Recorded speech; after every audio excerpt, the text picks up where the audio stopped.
Hello everyone, welcome back to our thermodynamics lecture series. So we have discussed some things uh, related to thermodynamics. Today we will discuss about entropy. Okay, let's start.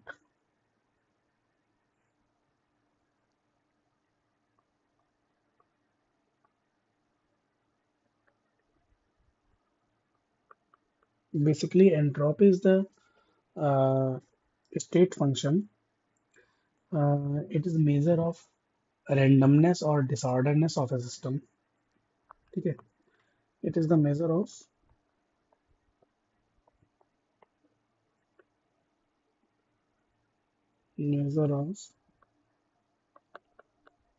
disorderness, randomness in a system. अब disorderness का मतलब क्या है? Disorderness means how much A system is disordered. Suppose करिए आपके अलमीरा में सारा सब कुछ अरेंज्ड है, सारे आपके क्लॉथ्स वगैरह सब प्रॉपरली वेल मैनर्ड वे में लगे हुए हैं, और आप एक एक क्लॉथ को या एक एक वहाँ की चीज़ों को उठा के आप इधर उधर रखना स्टार्ट कर दें, उनको उनकी जो उनका ऑर्डर्ड अरेंजमेंट था उससे डिसऑर्डरनेस लाने लगे. कपड़े को उठा के बाहर फेंक दें, बेड पे डाल दें, किसी और चीज़ को कहीं और डाल दें. तो जितना ज़्यादा आप डिसऑर्डर करेंगे, आपको ऑर्डर करने में उतना ज़्यादा काम करना पड़ेगा. तो डिग्री ऑफ डिसऑर्डरनेस जितना ज़्यादा होगी, मतलब वो ऑर्डर्ड स्टेट से उतना दूर है, मीन्स उसका एंट्रोपी उतना ज़्यादा है. ठीक है, that means entropy of A system is the measure of disorderness और रैंडमनेस. जैसे आपके पास एक सॉलिड है, एक लिक्विड है और एक गैस है.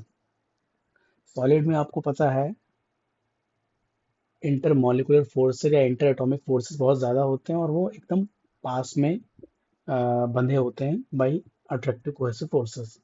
तो वहाँ पे रैंडमनेस नहीं है इतनी ज़्यादा, डिसऑर्डरनेस कंपेरेटिवली कम है. अब आप उसका टेम्परेचर बढ़ाएंगे तो मॉलिक्यूल से एटॉमिक लेवल पे मोशंस बढ़ेंगे. जब मोशंस बढ़ेंगे मींस डिसऑर्डरनेस बढ़ेगी. तो लिक्विड में एज कम्पेयर टू सॉलिड और डिसऑर्डरनेस आएगी, गैस स्टेट में और डिसऑर्डरनेस आएगी. क्यों? क्योंकि वहां पे देखिए, जो एटम्स के बीच का सेपरेशन है वो बहुत ज्यादा हो जाएगा. बहुत ज्यादा हो जाएगा मीन्स अब वो सिस्टम आपका डिसऑर्डर हो गया है, एकदम ऑर्डर्ड स्टेट से दूर हो गया है. इसलिए उसका रैंडमनेस बहुत ज्यादा हो गया. तो कहीं ना कहीं रैंडमनेस इज रिलेटेड टू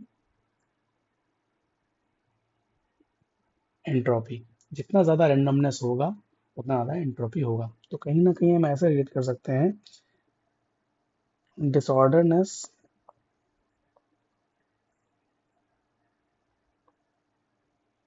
अगर इंक्रीज हो रही है मीन्स मोशन इंक्रीज हो रहा है, मोशन इज इंक्रीजिंग. ठीक है, अगर डिसऑर्डरनेस इंक्रीज हो रही है मीन्स मोशन इंक्रीज हो रहा है सिस्टम में. अब जैसे सॉलिड है, लिक्विड है, गैस है, यहाँ पे आप देख सकते हैं गैसेज स्टेट में बहुत ज़्यादा मोशन है, वहाँ पे टेम्परेचर ज़्यादा है.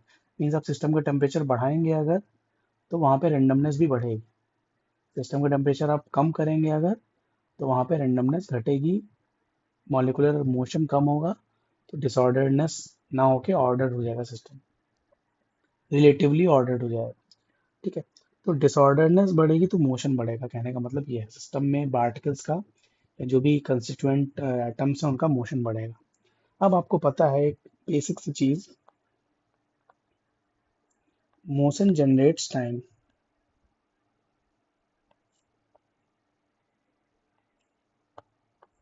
बहुत ही खास बात लिखी हुई है, मोशन जनरेट्स टाइम.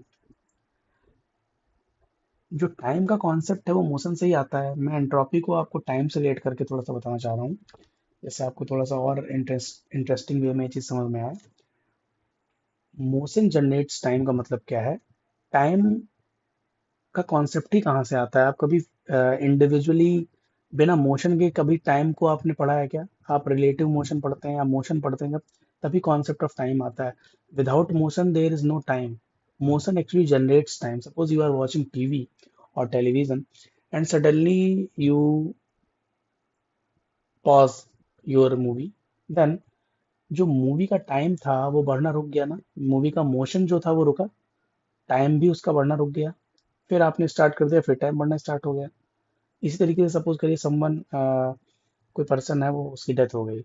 अगर किसी की डेथ हो गई, दैट मीन्स उसका पर्सनल, उसका टाइम, टाइम में इवोल्यूशन खत्म हो गया ना, उसके लिए टाइम रुक गया। Okay, that means concept of time is somehow related with the motion. Motion generates time. ठीक है, if we are saying कि a person is here, then at that time it will be here, at another time it will be here. तो motion जब हो रहा है तब हम टाइम से रिलेट कर रहे हैं। इफ अगर पर्सन रुक जाए, डेड हो जाए, तो उसमें मोशन ही नहीं होगा, तो उसके लिए टाइम का कॉन्सेप्ट ही नहीं आएगा। That means motion generates time. और इसका मतलब यहाँ पे आपको दिख रहा है, degree of disorderness is the measure of entropy. जितना ज्यादा डिसऑर्डर्ड सिस्टम होगा, उतना एंट्रोपी ज्यादा होगा। अगर डिसऑर्डरनेस इंक्रीज होगा, दैट मीन्स एंट्रोपी इंक्रीज होगा। ठीक है, और डिसऑर्डरनेस इंक्रीज होने का मतलब है सिस्टम में मोशन इंक्रीज हो रहा है। मोशन इंक्रीज हो रहा है, that means motion generates time. That means we are going forward in time. हम टाइम में आगे जा रहे हैं अगर मोशन हो रहा है। ठीक है, डिसऑर्डरनेस हो रहा है मीन्स मोशन हो रहा है, मोशन हो रहा है हम टाइम में आगे जा रहे हैं, और डिसऑर्डरनेस हो रहा है दैट मीन्स एंट्रोपी भी बढ़ रही है। ठीक है, that means entropy is the arrow of time.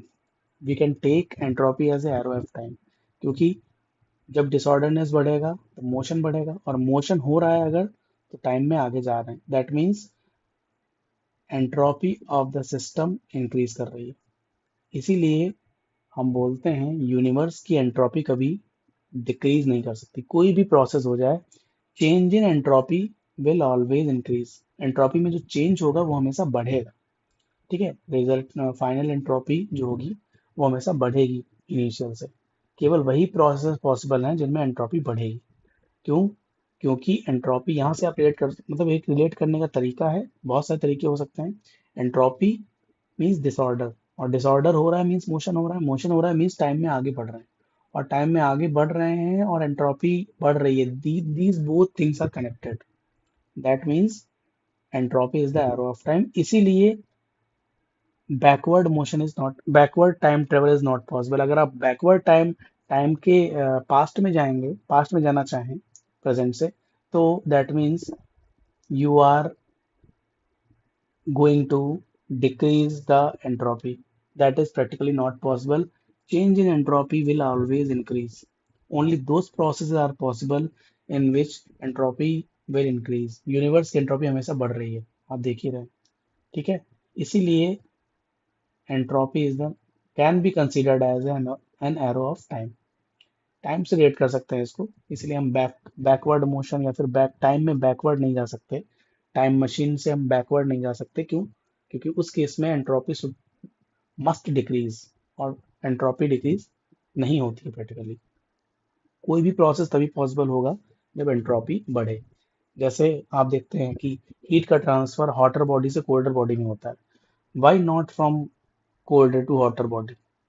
क्योंकि अगर कोल्डर बॉडी से हॉटर बॉडी में आप मान लीजिए ट्रांसफर करवा रहे हैं चेक करने के लिए, तो उस केस में अगर आप एंट्रोपी में चेंज देखेंगे वो निगेटिव आएगा, मीन्स एंट्रोपी डिक्रीज हो रही है। तो प्रैक्टिकली पॉसिबल ही नहीं है।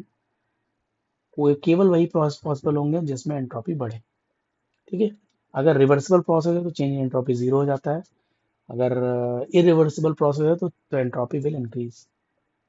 ठीक है, thus we can conclude, we can say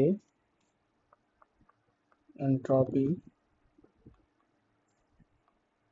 is an arrow of time।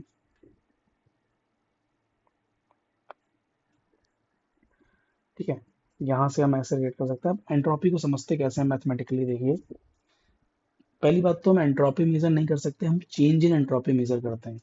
ठीक है, that is defined as D S equal to D Q upon T. अगर डी क्यू अमाउंट की हीट किसी सिस्टम को कांस्टेंट टेम्परेचर टी केल्विन पे दी गई है, तो change in entropy D S equal to होगा डी क्यू अपॉन टी। अगर किसी सिस्टम को डी क्यू अमाउंट की हीट दी गई है तो डी क्यू को हम पॉजिटिव से लेंगे। Heat is if heat is given, ठीक है, then change in entropy will be, उस सिस्टम की change in entropy will be positive. If D Q amount of heat is rejected from the system, की system से reject हुई है, if heat is taken out from the system, then change in entropy of the system will be negative। अब जो मैंने बोला था कि चेंज इन एंट्रोपी हमेशा पॉजिटिव होगा, बढ़ेगी, वो पूरी की पूरी यूनिवर्स की बात की थी। इंडिविजुअल यूनिवर्स में कोई किसी पार्ट की एंट्रोपी घट रही है बढ़ रही है, इसका मतलब नहीं है। वहाँ किसी सिस्टम की बढ़ सकती है, किसी की घट सकती है, वो अलग चीज़ है। ओवरऑल कंप्लीट एंट्रोपी जो होगी उस प्रोसेस में, टोटल एंट्रोपी में चेंज होना होगा, वो या तो जीरो होगा अगर रिवर्सिबल प्रोसेस है, अगर इरिवर्सिबल है तो यूनिवर्स की एंट्रोपी हमेशा इंक्रीज करेगा। ठीक है, तो ये होता है, इस तरीके से हम डिफाइन करते हैं D X to D Q by T, that is change in entropy. अब अलग अलग प्रोसेस में देख सकते हैं हम। अब जो ये है, it is state function, entropy is state function. State function का मतलब क्या है? सपोज करिए कोई प्रोसेस, थर्मोडायनेमिक प्रोसेस हुआ, और प्रोसेस में आप ए से बी तक अलग अलग पाथ से गए, ठीक है, तो ए से बी में आप किसी भी पाथ से जाएं, चेंज इन एंट्रोपी केवल डिपेंड करेगी इनिशियल और फाइनल स्टेज पे, फर्स्ट और सेकंड पॉइंट पे आप कहाँ से कहाँ गए।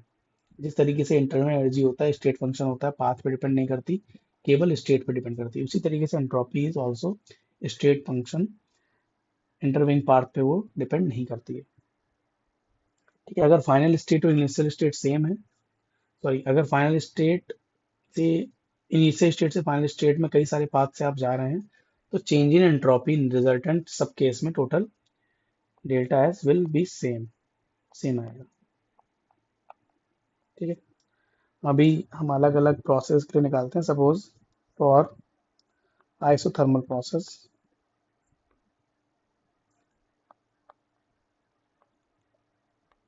अगर हम आइसोथर्मल प्रोसेस बोलें तो आपको पता है डेल क्यू इक्वल टू क्या होता है, D U plus del W.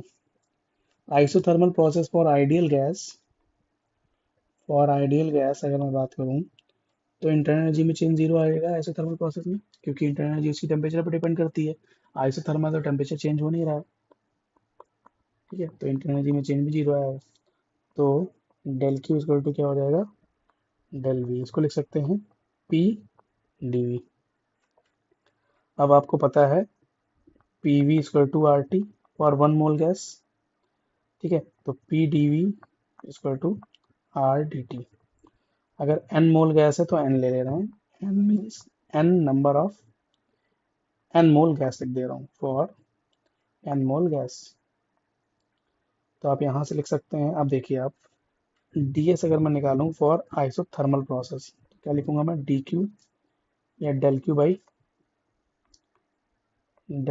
T. Del में क्यों लिख रहा हूँ, क्योंकि हीट जो है पाथ फंक्शन होता है, मैंने बता रखा है आपको, और यहाँ डी लिख रहा हूँ क्योंकि ये स्टेट फंक्शन। अब आइसोथर्मल प्रोसेस है अगर, तो डी क्यू की जगह मैं क्या लिखूंगा, डेल क्यू की जगह क्या लिखूंगा, केवल डेल डब्ल्यू, और डेल डब्ल्यू को लिखूंगा P D V upon T.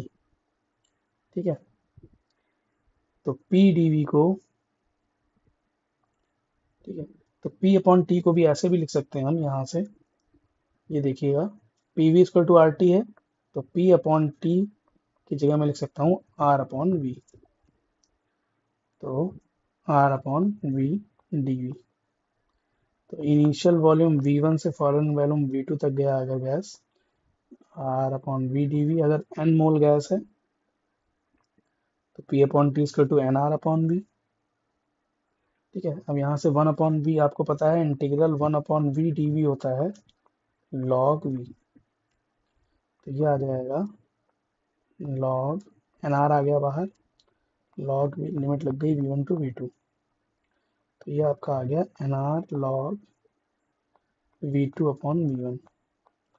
ये आपका आ गया change in entropy in isothermal process. ठीक है, किसी सिस्टम की एंट्रोपी में क्या चेंज आएगा, किसी 1 मोल गैस है, मान लीजिए n मोल गैस है, ठीक है, तो आइसोथर्मली एक्सपेंड करा उसको v1 से v2 वॉल्यूम में, तो उसकी एंट्रोपी में क्या चेंज आएगा, उसका एक्सप्रेशन ये। एंट्रोपी में चेंज ये अलग अलग प्रोसेस के लिए आपको पता रहना चाहिए, निकाल भी सकते हैं आप खुद से। ठीक है, इसी तरीके से फॉर अलग अलग प्रोसेस के लिए आप निकाल सकते हैं, कोई भी प्रोसेस हो।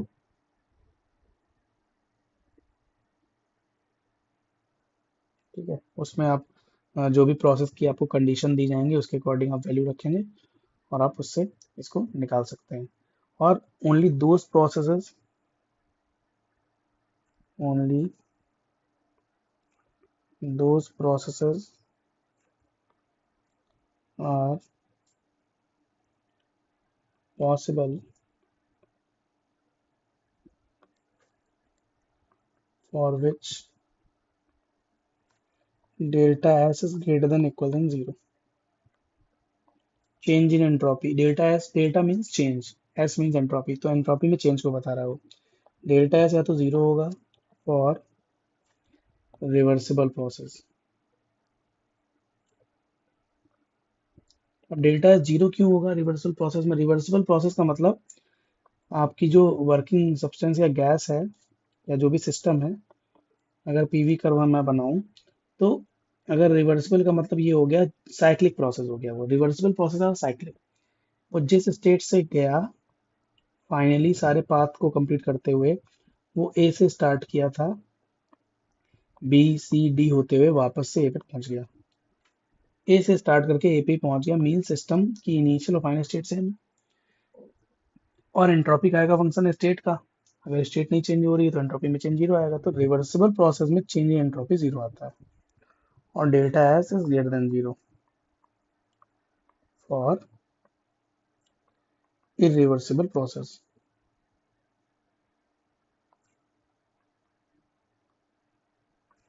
ठीक है, इसके अलावा delta S is less than zero is not possible.